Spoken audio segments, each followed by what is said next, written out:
MPH. Dan yang saya banggakan teman-teman sekalian yang telah hadir, baik secara online maupun yang offline pada saat ini.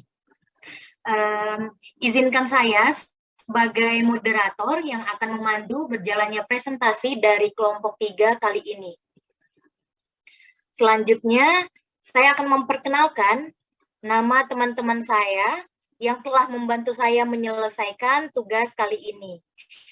Yang pertama ada Althea Inoya Adristi, yang kedua ada Anissa Aulia Hasmi, yang ketiga ada Dwi Taulandari, yang keempat ada Patekatus Paramita, yang kelima ada Melani Putri Hapsari, yang keenam ada Muhammad Farden Ramadan, yang ketujuh ada saya sendiri, Sela Alif Ramadhani, yang ke-8 ada Sri Sinta Awalinda, yang ke-9 ada Shania, dan yang terakhir ada Wanda Febrianti.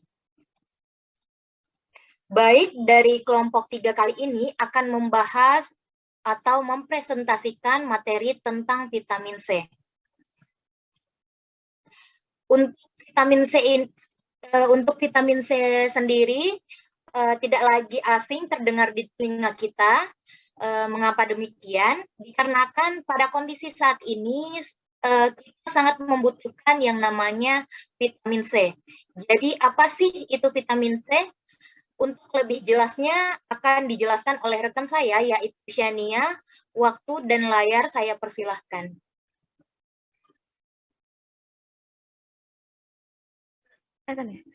Oke, baik. Terima kasih, Sela. Presentasi selanjutnya akan disambung oleh saya, Shadia, menjelaskan sub pembahasan yang pertama, yakni definisi dari vitamin C. Teman-teman semua pasti sudah tidak asing lagi dengan vitamin C. Secara sadar ataupun tidak sadar, kita seringkali mengonsumsi vitamin C. Jadi, vitamin C atau yang dikenal juga dengan asam karbonat, ini merupakan salah satu vitamin yang larut di dalam air. Kemudian juga mudah teroksidasi oleh panas, logam, dan cahaya. Karena mudah teroksidasi tadi, maka makanan ataupun minuman yang mengandung vitamin C yang kita makan ataupun minum, itu mudah, nutrisi yang ada di dalamnya itu mudah untuk hilang. Dan juga vitamin C ini peka terhadap rangsangan cahaya, karena dalamnya ada gugus fosfor yang peka terhadap rangsangan cahaya. Jadi vitamin C ini memiliki peranan yang sangat penting sekali untuk kesehatan tubuh kita, yang mana salah satu perannya adalah meningkatkan kekebalan tubuh. Kemudian yang kedua, pembentukan kolagen. Jadi tubuh ini memproduksi kolagen, dan terbentuknya kolagen ini dibantu dengan vitamin C. Yang mana fungsi dari pembentukan kolagen tersebut adalah untuk melindungi tubuh dan membantu proses penyembuhan luka. Maka dari itu ini berperan penting sekali dalam kesehatan kulit. Kemudian juga pembentukan protein, neurotransmitter. Neurotransmitter ini pembawa pesan dalam tubuh yang mengirimkan pesan dari sel saraf ke sel target. Yang mana perannya vitamin C adalah untuk mengatur suasana hati dan juga kognisi, serta melindungi otak dari peradangan. Selain itu juga vitamin C berperan untuk meningkatkan penyerapan zat besi. Dan vitamin C ini termasuk salah satu vitamin esensial karena didapatkan dari makanan yang kita konsumsi sehari-hari. Slide selanjutnya silakan. Kemudian pembahasan yang kedua adalah sifat dari vitamin C. Ada 3 sifat di sini. Yang pertama sifat fisika, yang kedua sifat kimia, dan yang ketiga adalah sifat biologi. Untuk sifat fisikanya sendiri, jadi vitamin C ini berbentuk serbuk putih atau agak kekuningan oleh pengaruh cahaya, dan lambat laun nanti akan berubah menjadi warna agak gelap. Dan dalam keadaan kering, vitamin C ini stabil di udara, dan dalam larutan juga cepat untuk teroksidasi. Kemudian vitamin C mudah larut dalam air, tapi agak sukar larut dalam etanol dan tidak larut dalam kloroform, eter, dan benzen. Kemudian sifat yang kedua adalah sifat kimia.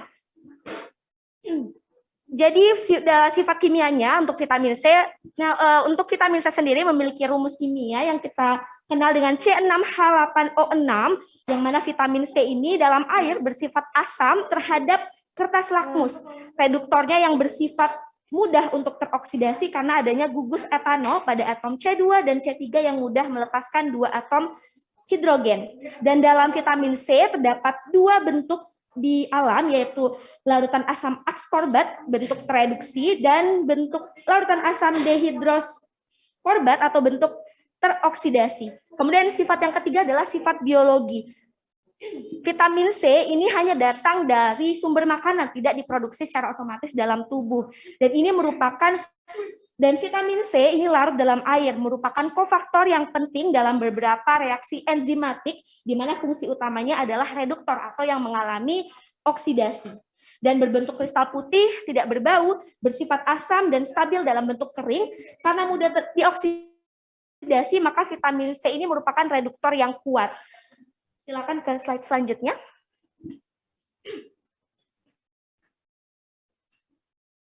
Selanjutnya adalah fungsi-fungsi dari vitamin C. Tadi di awal sudah saya paparkan beberapa peran atau fungsi dari vitamin C. Yang pertama di sini berfungsi sebagai antioksidan, di mana perannya sebagai antioksidasi untuk memerangi efek negatif radikal bebas, jadi mampu untuk mencegah atau memperhambat proses oksidasi molekul lain. Kemudian sebagai sintesis kolagen, mencegah dan mengobati hiperpigmentasi. Kemudian pada pasien PPOK memiliki potensi untuk menghasilkan efek positif pada tubuh pasien. Dan vitamin C karena tadi memiliki efek antioksidan, jadi menjaga daya tahan tubuh. Fungsi lainnya ada membentuk pembuluh darah, tulang rawan, otot, dan juga penting dalam proses penyembuhan luka pada tubuh. Slide selanjutnya.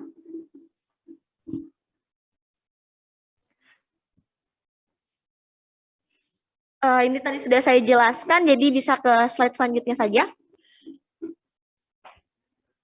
Oke, untuk slide selanjutnya, kebutuhan atau kecukupan vitamin C harian akan dijelaskan oleh rekan kelompok saya, yakni Farden. Kepada Farden, saya persilahkan.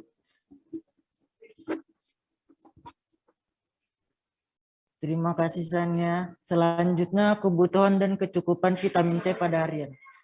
Yang pertama, pada bayi dan anak 0-9 tahun. 0-5 bulan memerlukan 40 mg vitamin C. Pada 6-11 bulan memerlukan 50 mg vitamin C. Pada 1-3 tahun memerlukan 40 mg vitamin C. Dan 4-6 tahun memerlukan 45 mg vitamin C. Dan 7-9 tahun memerlukan 45 mg vitamin C. Selanjutnya. Pada laki-laki usia 10 tahun sampai 12 tahun memerlukan 50 mg vitamin C. Pada 13 sampai 15 tahun memerlukan 75 mg vitamin C. Pada 16 sampai 18 tahun memerlukan 90 mg vitamin C. Pada 19 sampai 29 tahun memerlukan 90 mg vitamin C. Dan 30 sampai 49 tahun memerlukan 90 mg vitamin C. Dan pada perempuan 10 tahun sampai 12 tahun memerlukan 50 mg vitamin C. Dan 13 sampai 15 tahun memerlukan 65 mg vitamin C. Dan 16 sampai 18 tahun memerlukan 75 mg vitamin C. 19 sampai 29 tahun memerlukan 75 mg vitamin C. Dan 30 sampai 49 tahun memerlukan 75 mg vitamin C. Selanjutnya.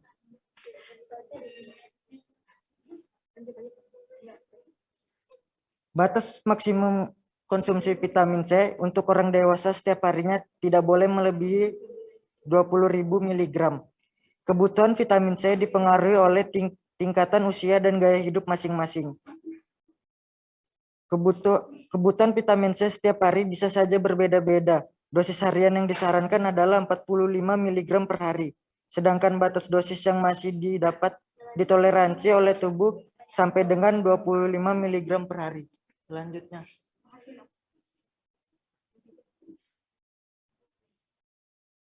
Selanjutnya akan dilanjutkan oleh teman saya, Sinta.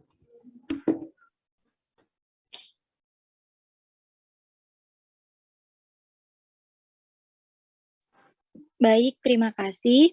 Vitamin C adalah salah satu nutrisi yang sangat dibutuhkan oleh tubuh karena berfungsi membantu memelihara sel-sel, memperbaiki sel yang rusak, dan juga mengambil peran dalam menjaga sistem imun. Sayangnya, tubuh manusia tidak bisa membuat vitamin C sendiri sehingga mengkonsumsi suplemen atau makanan yang mengandung vitamin C. Penting untuk dilakukan sebagai bagian dari gaya hidup sehat. Sumber vitamin C sendiri sebenarnya sangat beragam, mulai dari sayuran hingga buah-buahan. Mengonsumsi kedua jenis makanan yang mengandung vitamin C ini sama baiknya, sebab yang membedakan hanyalah kadar vitamin persajian. Menariknya, buah dan sayur yang kaya vitamin C tidak selalu memiliki rasa yang masam. Berikut ini adalah 6 makanan yang mengandung vitamin C. Next. Sumber vitamin C yang pertama adalah jambu merah. Jambu merah atau yang lebih dikenal dengan guava adalah salah satu bahan makanan yang mengandung vitamin C. Dalam 100 gram penyajian terkandung sebanyak 228 mg vitamin C yang bahkan melebihi dosis minimal asupan vitamin C yang dibutuhkan orang dewasa usia 11 tahun ke atas sebesar 90 mg per hari. Cara mengonsumsi jambu merah yang paling baik adalah dimakan segar setelah dicuci. Yang kedua adalah cabai merah. Siapa sangka cabai merah ternyata punya kandungan vitamin C yang sangat tinggi, hingga bisa memenuhi kebutuhan vitamin dalam sehari. Dalam 100 gram penyajian, cabai merah mengandung 144 mg vitamin C yang setara dengan 160% angka kecukupan gizi harian. Meskipun menyehatkan dan kaya gizi, rasa yang sangat pedas bisa memicu masalah kesehatan seperti diare atau nyeri lambung, sehingga konsumsilah dengan baik. Yang ketiga adalah paprika. Kendati bukan sayur asli Indonesia, namun paprika memiliki kandungan vitamin C tertinggi ketiga setelah jambu merah. Paprika mengandung sebanyak 128 mg vitamin C per 100 gram penyajian. Jumlah ini sudah sangat cukup membuat vitamin harian Anda. Jika selama tidak dalam kondisi kesehatan tertentu yang membutuhkan dosis lebih, konsumsi suplemen tambahan bukanlah hal yang wajib.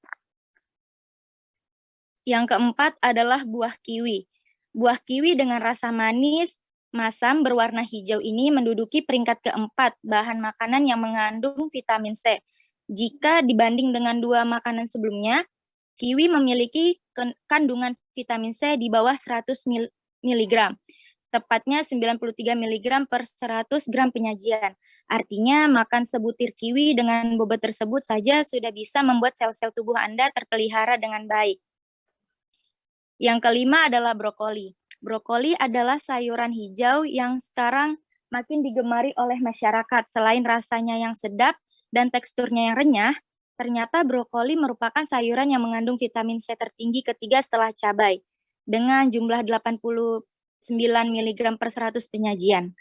Selain vitamin C, brokoli juga kaya protein nabati yang secara sinergis bekerja sama untuk memelihara sel-sel tubuh serta membangun otot. Mengkonsumsi brokoli setiap hari membuat pencernaan juga lebih sehat dan banyak serat. Yang terakhir adalah pepaya.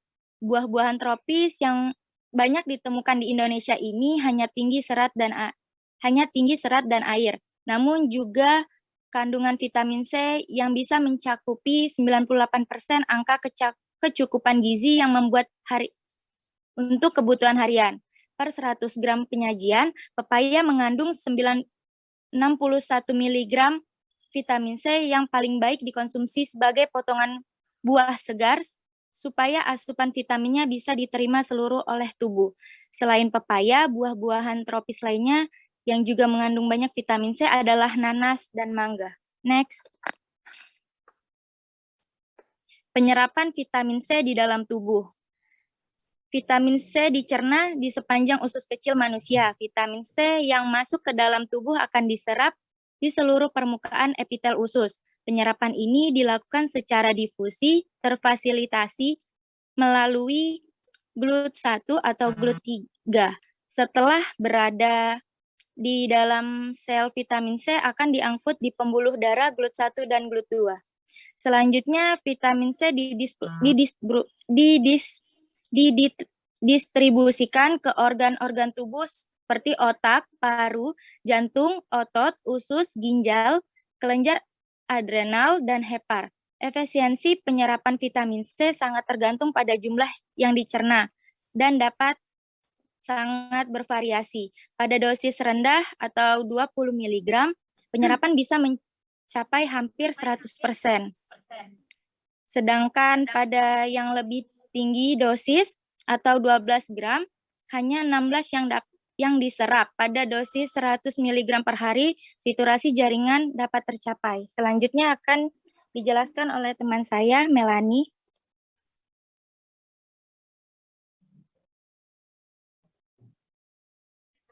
Ya, singkat aja ya, Dek, ya, waktunya udah habis. Baik, Ibu. Selanjutnya adalah dampak ketidakseimbangan konsumsi vitamin. Yang pertama, gangguan kesehatan akibat konsumsi vitamin C yang berlebih. Yang pertama, ada risiko diare dan muntah-muntah. Sisa kebutuhan vitamin C berlebih yang disalurkan melewati usus untuk kemudian melalui sistem ekskresi akan menimbulkan permasalahan pada pencernaan. Vitamin C dengan dosis lebih dari 1 gram per hari dapat menyebabkan diare. Hal ini terjadi karena iritasi langsung pada mukosa usus yang mengakibatkan peningkatan peristaltik. Yang kedua adalah penyakit batu ginjal. Mengonsumsi vitamin C secara berlebihan akan meningkatkan oksalat dalam urin. Hal ini dapat menghasilkan batu ginjal kalsium oksalat karena sebagian vitamin C dimetabolisme dan diekskresikan sebagai oksalat. Yang ketiga, ada risiko diabetes.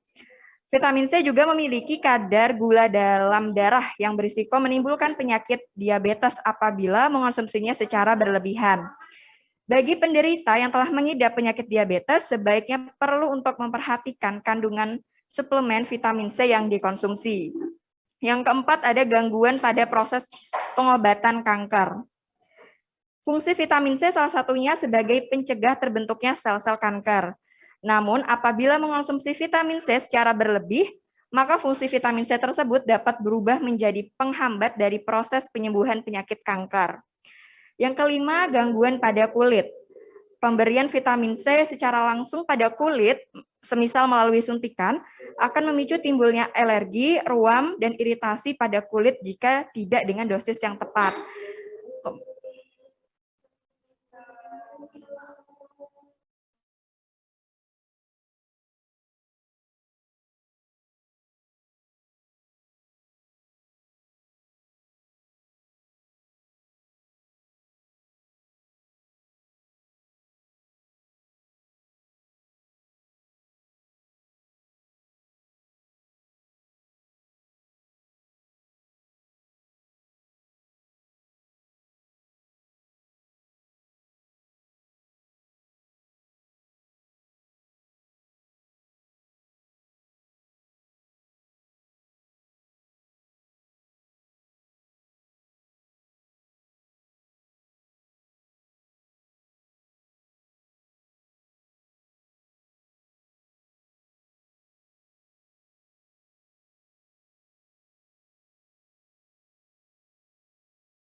Baik, akan saya lanjutkan sedikit terkait kekurangan vitamin C. Ada yang pertama ada penyakit skorbut, yang kedua ada kelelahan, yang ketiga ada gusi berdarah, yang keempat ada masalah kulit, dan yang kelima ada hipertiroidisme.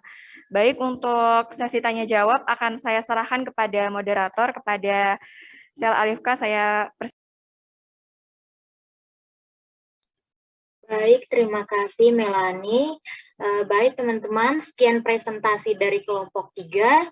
Kurang dan lebihnya mohon dimaafkan karena kesalahan itu dari kami sendiri dan yang maha benar ialah Allah Subhanahu wa taala. Selanjutnya untuk yang ingin bertanya, baik yang berada di Zoom dan yang ada di kelas saat ini, kami persilahkan.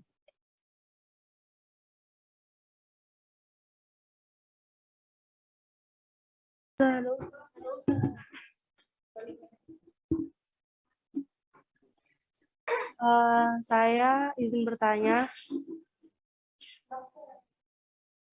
Perkenalkan, nama saya Najwa Safira. Saya perwakilan dari kelompok 6 ingin bertanya kepada kelompok 3. Bagaimana sih pengaruh pemberian vitamin C terhadap recovery seorang olahragawan terhadap recovery-nya atau proses pemulihannya setelah melakukan aktivitas fisik, dan yang kita ketahui vitamin C dapat meningkatkan daya tahan tubuh. Sekian, terima kasih.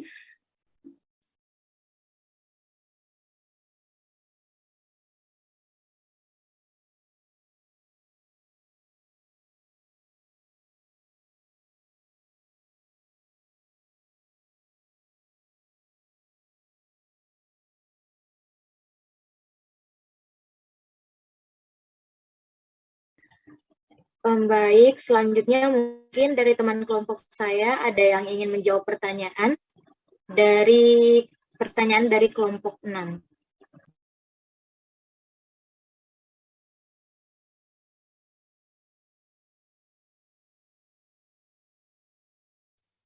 Ya, ini ada satu pertanyaan lagi, Dek.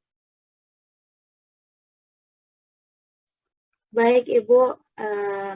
Untuk Della, kami persilahkan untuk bertanya. Baik, terima kasih banyak. Saya Della Triwahyuni, perwakilan dari kelompok 5 ingin bertanya. Jadi berdasarkan salah satu artikel yang telah saya baca, bahwasanya vitamin C yang diminum lewat suplemen, terutama setelah terkena atau penyakit influenza sendiri menyerang, sebetulnya belum terbukti dapat menyembuhkan flu tersebut. Akan tetapi konsumsi vitamin C tersebut mungkin saja meringankan gejalanya ataupun mempercepat penyembuhannya. Lalu bagaimanakah mekanisme sebenarnya terkait kinerja vitamin C tersebut terhadap penyakit influenza pada tubuh manusia? Terima kasih banyak. Baik, terima kasih untuk Della Triwahyuni. Dan untuk jawabannya saya persilahkan untuk teman kelompok saya untuk menjawab dari pertanyaan Najwa.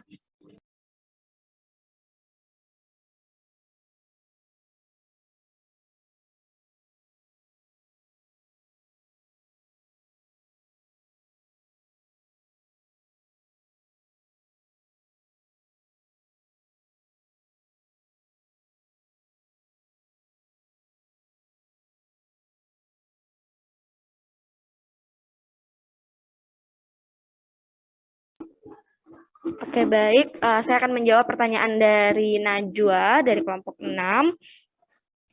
Jadi tadi pertanyaannya adalah ini ya. Oke.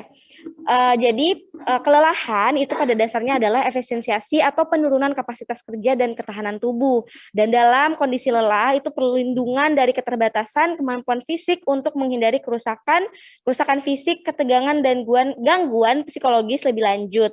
Jadi memberikan peringatan juga untuk beristirahat agar fisik nantinya bisa untuk memulihkan energi kembali. Nah, dengan vitamin C itu tadi itu menjadi faktor yang sangat penting karena akan mengarahkan molekul lemak ke sel-sel jaringan di mana pembekalan lemak terjadi. Oleh karena itu, vitamin C tadi dapat membantu sekali dalam proses recovery, terlebih pada seorang atlet yang mana sering sekali untuk beraktivitas fisik, mulai dari mengikuti perlombaan ataupun latihan untuk latihan-latihan ya, biasanya seperti itu. Maka dari itu vitamin C ini diperlukan sekali oleh para atlet untuk proses recovery agar meningkatkan kembali daya tahan tubuh dari sang atlet tersebut. Jadi juga membantu untuk proses pemulihan lebih cepat dibandingkan tidak mengonsumsi vitamin C. Jadi pada intinya sangat diperlukan vitamin C, mengonsumsi vitamin C bagi para atlet dalam proses recovery selain untuk meningkatkan kembali daya kekebalan tubuh sang atlet tersebut dan juga proses pemulihannya jauh lebih cepat jika tidak mengonsumsi vitamin C. Apakah menjawab, Najwa? Iya, terima kasih. Baik, terima kasih Najwa. Teman kelompok 3 yang lain bisa menjawab pertanyaan dari Della. Saya persilakan. Baik, terima kasih Shania sudah menjawab pertanyaan dari Najwa. Untuk selanjutnya pertanyaan dari Della bisa dijawab oleh teman kelompok saya. Silakan. Baik, terima kasih atas kesempatannya, Kak. Jadi pertanyaannya, bagaimana mekanisme kinerja vitamin C terhadap penyakit influenza? Itu suplementasi vitamin C dapat dijadikan sebagai pencegahan dan penyembuhan infeksi saluran pernapasan seperti common cold. Untuk pencegahan dari penyakit maupun infeksi dibutuhkan vitamin C paling tidak 100 sampai 200 mg per hari. Namun untuk pengobatan dibutuhkan dosis yang lebih tinggi untuk mengkompensasi peningkatan respon inflamasi. Terhadap sistem imun, vitamin C sangat berpengaruh dalam meningkatkan aktivitas neutrofil untuk kemotaksis, fagositosis hingga apoptosis oleh makrofag yang dengan cepat dapat membersihkan zat-zat asing yang ada di dalam tubuh. Vitamin C dapat meningkatkan diferensiasi dan proliferasi dari sel limfosit B dan sel limfosit T, sehingga sistem imun semakin kuat. Pada penderita common cold, sering terjadi inflamasi di mukosa lambung. Konsumsi vitamin C dapat memodulasi produksi sitokin dan mengurangi kadar histamin sehingga inflamasi pada penderita common cold dapat berkurang. Kekurangan vitamin C dapat melemahkan imunitas dan meningkatkan inflamasi. Apakah sudah terjawab kelompok 3? Sudah terjawab. Terima kasih banyak atas penjelasannya, Anissa. Baik, terima kasih untuk Anissa Uli Hasmi dan Della Triwayuni. Baik, terima kasih untuk teman-teman yang telah bertanya dan juga terima kasih untuk teman-teman kelompok saya yang sudah menjawab pertanyaan. Saya akhiri, wabillahi taufiq wal hidayah, wassalamualaikum warahmatullahi wabarakatuh. Saya kembalikan ke Ibu. Terima kasih, Bu. Ya, waalaikumsalam warahmatullahi wabarakatuh. Terima kasih banyak kelompok 3. Presentasi tentang vitamin C ya, sudah sangat lengkap juga. Ya, saya ini ya, kagum sama kalian, ini tuh beyond my expectation presentasinya untuk semua kelompok, sangat bagus. Tadi juga menjawab pertanyaannya juga sangat luar biasa ya, sudah tepat juga. Ya, mungkin saya ingin menambahkan ini ya, beberapa, terutama di bagian vitamin D. Tadi ada beberapa part yang mungkin miss. Bentar.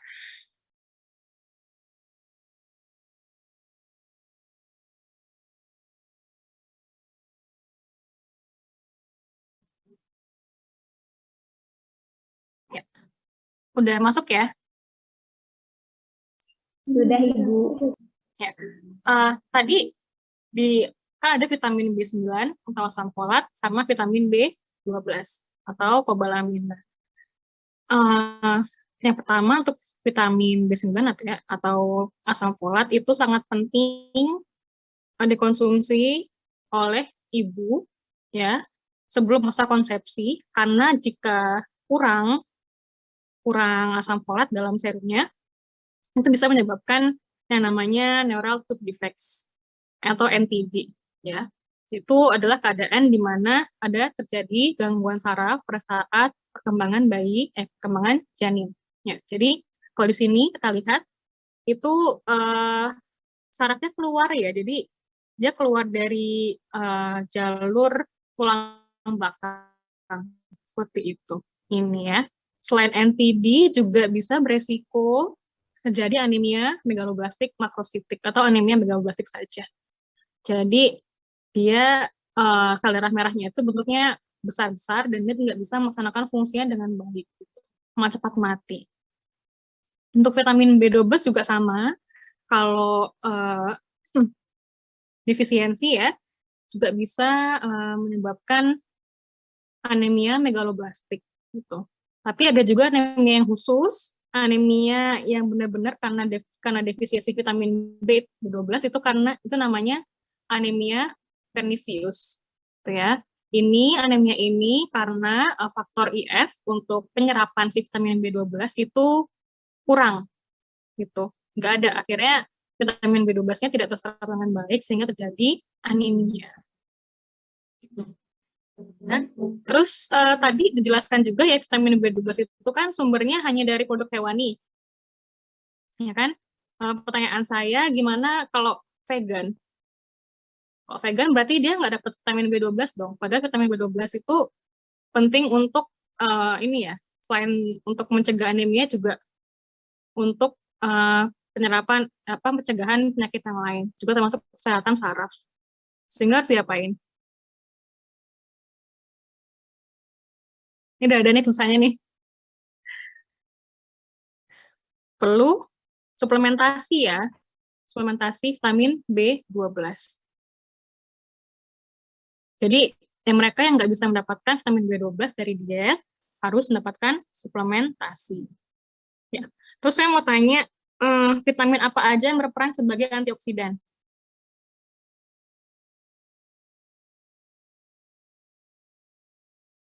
Ada vitamin apa aja yang berperan sebagai antioksidan? C. C, iya betul. Apalagi?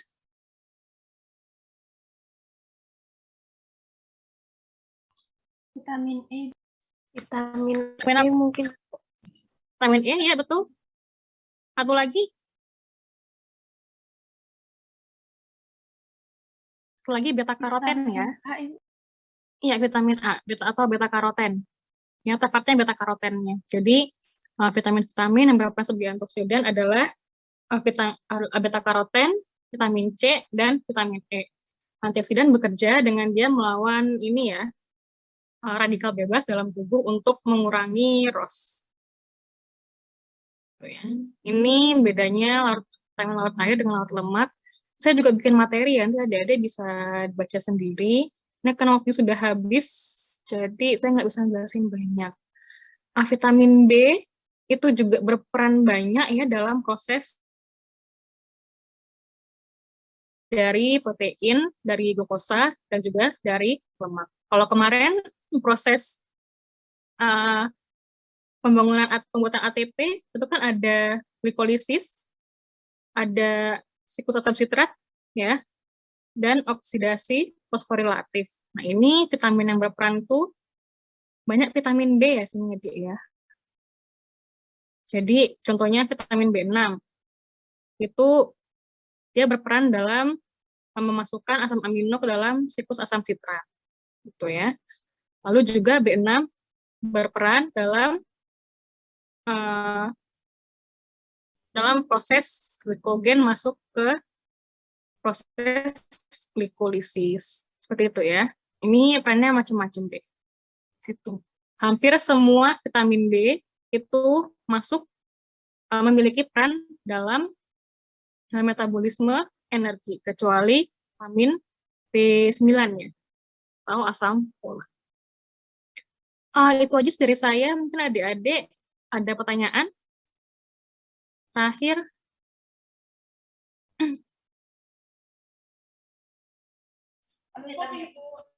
Cukup. Ya Allah, cukup Ibu. Ya. Capek ya?